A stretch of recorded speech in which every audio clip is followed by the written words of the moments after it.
So the clear thing is it's using that sort of threshold. Now if we drop through like, don't worry about it, you know, and if he tries to go past, don't worry, we're just going to bring him back into that position. And then once his bum's down, then we go that one step away. That's all right, because he's in position, one step away. Now this will always, I'm surprised it moved then, because when they look away, often they break their focus and then they go.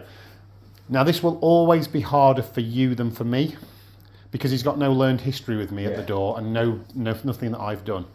But by creating the reward cycle here, this is why reward placement is important. So where we place the reward, i.e. behind this line, where we give him the reward and what we're given for. So if he breaks, that's it, so you just walk him back.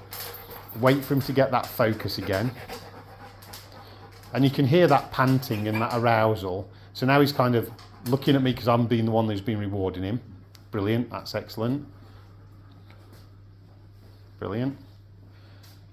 And like I say, often if he's struggling too much, what we look for is 3 successful in a row before we go, but he's doing really well, so we can push it. But if he starts failing at the same point too often, rein it back, just get those reward cycles in so he knows what's going. And then again, we just go through that process. He knows what to do. And then just see if we can get to the bottom of the stairs, which is great. And now what you might want to do is, because obviously if we drop it on the floor for him, you can notice his bum comes up. Yeah. So sometimes we can feed to the mouth as well. But when he does really, absolutely. And you know, when he does really well and you've really reached a milestone like opening the door, I would probably put a handful on the floor. Yeah. Because then then you are rewarding the place. But while you're trying to keep going forward and going back, it might be just to feed him to the mouth so his bum doesn't come up.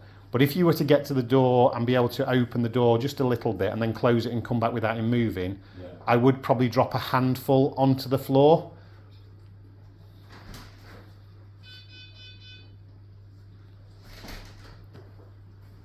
Brilliant.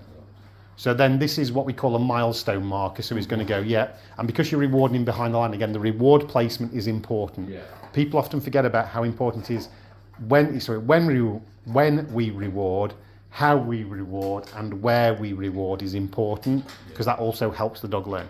So that was pretty good, and he's nice and calm. The next step is, obviously, we're going to go and do some other bits, because now he's calmed down. We'll go and do the walk, and then we'll come back, and then we'll have a go at the full door with me, ringing the doorbell and seeing if he gets himself worked up again. But well done.